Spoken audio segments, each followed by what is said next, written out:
حول ولا قوة إلا بالله العلي العظيم.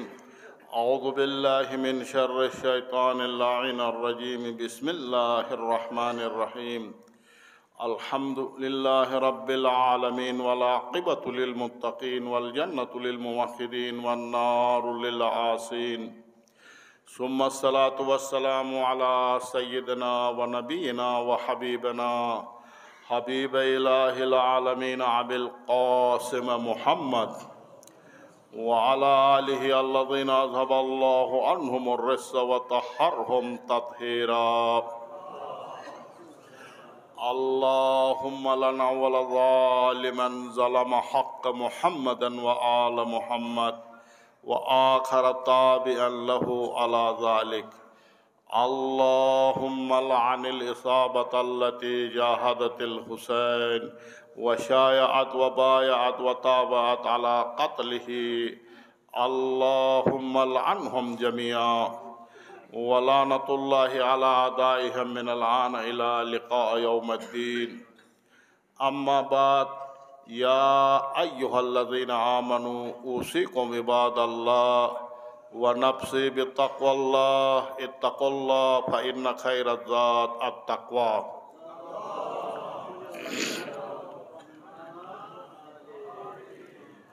میرے محترم مومنین، سب سے پہلے میں اپنے آپ کو، پھر آپ بہترین متقی پرہیزگار مومنین کو تقوی الہی کی دعوت دی جاتی ہے.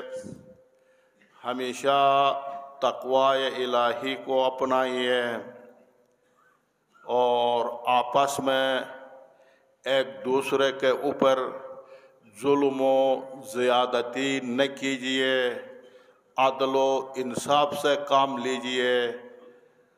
یہ تقوی الہی ہے اور قبر میں، قیامت میں یہی کام آ جائے گا. میرے محترم مومنین، ارشاد خداوندی ہے ان الدین عند اللہ الاسلام.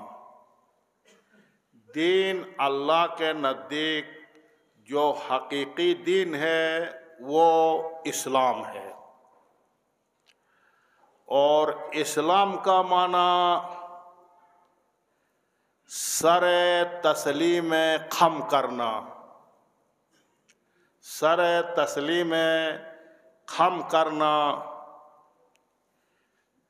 دین کا معنی لغوی اعتبار سے جزا کا معنی ہے، پاداش کا معنی ہے، پیروی کا معنی میں آ جاتا ہے. دین کا معنی جزا، پاداش، یعنی اس کا معنی یہ ہے جو دین حقیقی اسلام ہے، دین دین پاداش ہے، دین دین جزا ہے. یعنی دین کے اندر، اسلام کے اندر کوئی بھی کوئی کام کرتا ہے تو اس کا جزا اسے دیا جاتا، اس کے پاداش اسے دیا جاتا. دین دین پاداش تو جزا ہے. اور مذہب کے اصطلاح میں دین کا معنی ان عقائد کا نام ہے، ان دستورات کا نام ہے، ان قوانین کا، آداب کا نام ہے، جن آداب کو اپنا کر، جن دستورات و قوانین کے اوپر عمل کر کے انسان دونوں جہاں میں خوشبخت ہو سکتا ہے، دنیا میں بھی آخرت میں بھی سعادت مند ہو سکتا. اور ان قوانین کے اوپر عمل کر کے ان اسلام کا، دین کا معنی مذہبی اعتبار سے ان قوانین و آداب کا نام ہے جن کے اوپر، ان اصول کے اوپر عمل کر کے انسان اپنی انفرادی زندگی، یعنی نجی زندگی، جو انسان کی انفرادی تنہائی زندگی ہے، اور جو اجتماعی زندگی ہے، معاشرتی زندگی ہے، اس دونوں زندگیوں کو ایک بہترین راہ پہ گامزن کرے، ایک بہترین طریقہ پہ چلے، ایک بہترین سوچ و فکر کے ساتھ چلے، اور اپنی زندگی کو غلط کاموں سے، بے عدالتی ہو، بے انصافی ہو، ظلم و زیادتی ہو، چرس و شراب ہو، خرابی ہو، یعنی جتنے بھی معاشرہ میں خراب چیزیں ہیں ان سے بچ کر ایک بہترین راہ کو اپنائیں، اپنی انفرادی زندگی میں بھی، معاشرتی زندگی میں بھی۔ یہ ہے اسلام اور یہ ہے دین۔ تو خلاصہ یہ ہوا، مذہبی اعتبار سے دین کا معنی یہ ہے ان خدا کے فرامین کے سامنے، اللہ کے دستورات کے سامنے، اللہ کے رسول کے فرامین کے سامنے، ائمہ علیہم السلام کے فرامین کے سامنے سر تسلیم خم کرنا، یہ ہے روح دین، یہ ہے روح دین۔ توفیقات پر بلندتر صلوات۔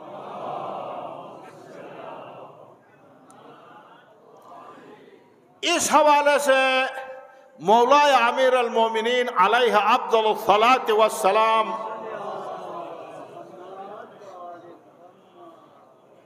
اسلام کی تفسیر کے بارے میں مولا 6 مرحلوں میں اسلام کی تفسیر فرمایا ہے۔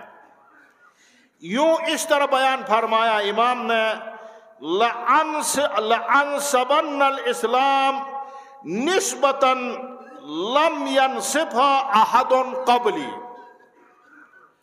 میں اسلام کا ایک ایسی تفسیر بتا دوں گا کہ مجھ سے پہلی کسی نے ایسی تفسیر نہیں کی ہوگی، اور وہ 6 مرحلے یہ ہے۔ الاسلام هو التسلیم، اسلام کا معنی تسلیم ہونا، دستور خداوندی کے، فرامین ائمہ رسول کے سامنے سر تسلیم خم کرنا، یہ پہلی مرحلہ۔ والتسلیم هو الیقین، تسلیم کا کیا معنی؟ اسلام کا معنی ہوا تسلیم، تسلیم کا معنی هو الیقین، تسلیم کا معنی ہے یقین۔ جب تک انسان کو اللہ کے فرامین کے اوپر، ائمہ علیہم السلام کے فرامین کے اوپر محکم یقین نہ آ جائے، مضبوط یقین پیدا نہ کرے، اس وقت تک پھر ان فرامین کے سامنے انسان تسلیم خم نہیں ہوتا۔ یقین آ جائے پھر تسلیم، تسلیم کا معنی ہوا الیقین، یقین ہے۔ والیقین ہوا تصدیق، تیسرا مرحلہ یقین کا معنی ہے تصدیق، تصدیق کرنا، یعنی یہ جو ہے مربوط ہے انسان کے قلب کے ساتھ، دل کے ساتھ، انسان کے اندرونی روح کے ساتھ مربوط ہے۔ تو اس چیز کو انسان کی روح بھی تصدیق کرے، قلباً بھی تصدیق کرے، اور جو یقین پیدا ہوا ہے اس کو 100% دل و جان سے تصدیق کرے۔ تصدیق کے بعد یقین آتا، یقین کے بعد پھر مقام تسلیم آ جاتا۔ اور تصدیق کا معنی والتصدیق هو الاقرار، چوتھا مرحلہ میں تصدیق کا معنی ہے اقرار۔ اقرار کا معنی یہ ہے، اقرار کا معنی اظہار کرنا، اعلان کرنا، یعنی آپ کا اپنے عقیدہ کا جرأت کے ساتھ، ہمت کے ساتھ اسے اعلان کرنا، اقرار کرنا، اعلان کرنا، اظہار کرنا۔ جس طرح رسول اسلام کے زمانے میں جب مسلمانوں کے اوپر کفار بہت تشدد کرتے تھے، لیکن پھر بھی اظہار کرتے تھے اپنے عقیدہ کا. وہ کہتے تھے احد مت کہو، اللہ ایک ہے مت کہو. مارتے تھے، اذیت دیتے تھے، شکنجہ کرتے تھے، لیکن پھر بھی وہ اسی شکنجہ کے دوران اعلان کرتے اللہ ایک ہے. یہ ہے جرأت کے ساتھ جب انسان کے اوپر یقین آ جائے، تصدیق آ جائے، تو اس کے بعد انسان جو ہے کھلم کھلا اقرار بھی کرتا ہے، اعلان کرتا، اظہار کرتا، اپنا عقیدہ سے گھبراتا نہیں ہے اور کھل کر اسی عقیدہ کے اوپر چلتا ہے.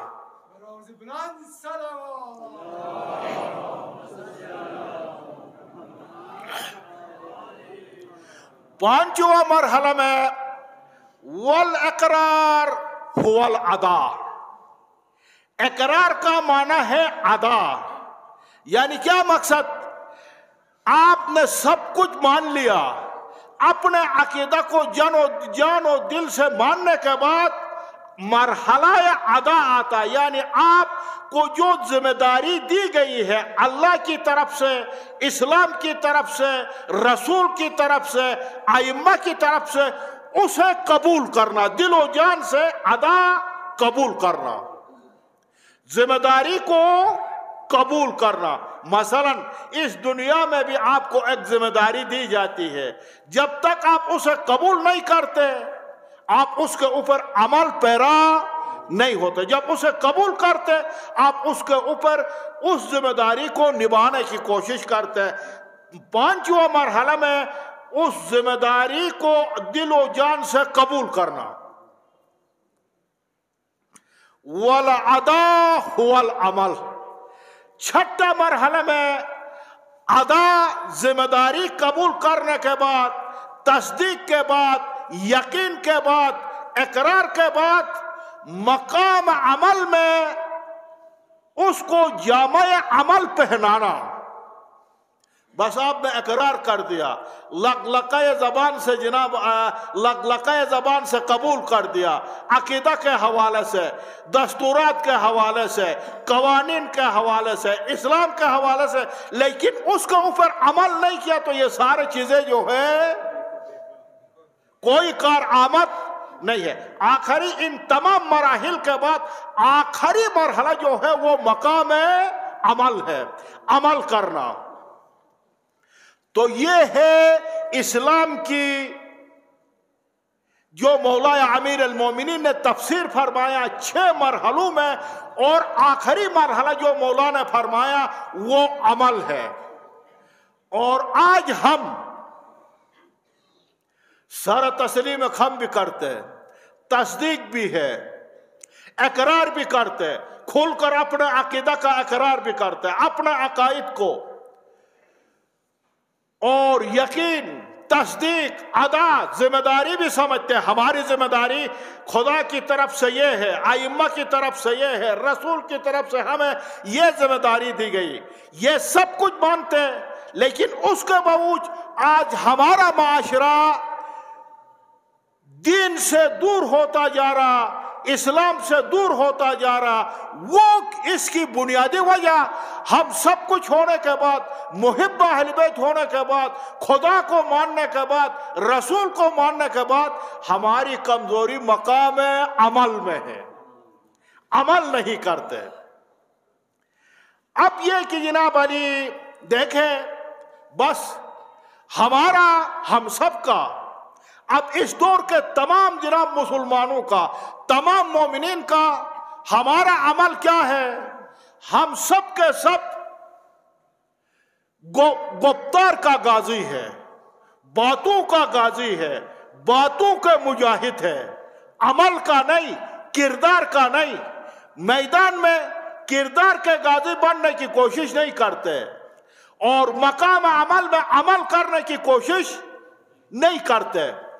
تو ہمارے کام باتوں کے حد تک، کانفرنسوں کے حد تک، جلسوں کے حد تک، اس طرح جناب علی باتوں میں اپنی ساری توانائیوں کو ہم خرچ کرتے، تمام طاقت کو خرچ کرتے، تمام توانائیوں کو باتوں کے حد تک خرچ کرتے، اور مقام عمل میں ہم عمل نہیں کرتے.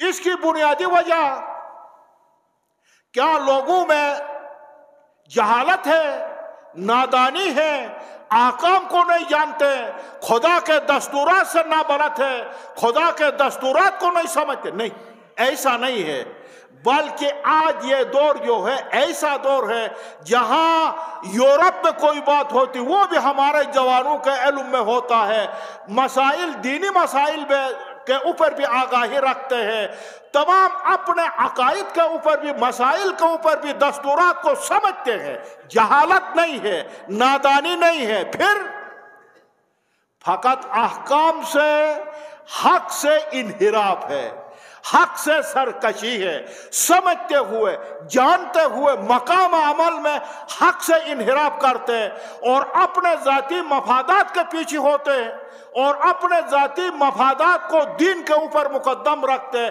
اور ہمارا ساری کی سارے باتیں دین کی باتیں کرتے تو اسلام کی باتیں کرتے تو وہ مفادات کے خاطر جہاں اسلام کے سائے میں مفادات ہو تو وہاں اسلام کی بات کرتے، جہاں دین کے سائے میں مفادات ہو تو دین کی باتیں کرتے، اگر جہاں دین کا مفادات، دین میں جناب علی اگر ہمارے ذاتی مفادات مکمل نہیں ہوتے تو پھر ہم ادھر نہ دین کے ساتھ ہمارا کوئی واسطہ ہوتا، نہ اسلام کے ساتھ ہمارا کوئی واسطہ ہوتا، دنیا پرستی میں مبتلا ہو گئے، دنیا پرستی میں چلے گئے ہیں، دین سے ہٹ گئے ہیں۔ تو اس کے لیے ضروری ہے، ابھی آپ دیکھیں جناب علی، آپ خود تجربہ ہے، میرے پاس ہزاروں بندے آ جاتے ہیں شکایت لے کر، ہر قسم کی، ہیلی کاپٹر کے حوالے سے، کانوائی کے حوالے سے، ادھر آ کر جو ہے مختلف قسم کی، جب ادھر جناب علی ان حالات میں غریب بندگان خدا اب اس پارچنار کو بچایا ہے، اس زمین کو پاکستان کی دفاع کیا ہے، اس مٹی کی دفاع کیا ہے، غریب طبقہ نے، غریب طبقہ نے کیا، اب اس کے دوران، اب اس حالت میں بھی ہم لگے ہوئے ہیں کہ جناب علی کاروبار، ہمارے ذہن میں کاروبار ہے۔ آپ ان حالات میں کسی کو کسی کے اوپر کوئی رحم نہیں ہے، ہمارے دلوں سے رحم ختم ہو گیا ہے، قدم قدم پہ زیادتی، قدم قدم پہ خیانت، قدم قدم پہ بے عدالتی، بے انصافی، قدم قدم پہ مکر، قدم قدم میں فریب، قدم قدم پہ منافقت، تو یہ معاشرہ کیسا آگے چلے گا؟ ہمارے لیے ضروری ہے ان عادات کو جناب علی چھوڑنا پڑے گا، ہمیں چاہیے ان حالات میں، کوئی ان حالات میں اگر اس قسم کی قدم رکھتا ہے، قوم کے ساتھ خیانت کرتا، غربا کے ساتھ خیانت کرتا، غریبوں کے ساتھ خیانت کرتا، اپنے کاروبار میں ہے اور پیسہ کمانے میں ہو، ان غریبوں سے، ان جناب علی رڈر چلانے والوں سے پیسہ کمانے میں ہو اور اپنے جناب علی دکانداری کو زیادہ چمکانے میں ہو، کیسا معاشرہ چلے، کس طرح ہمارا معاشرہ ٹھیک ہوگا؟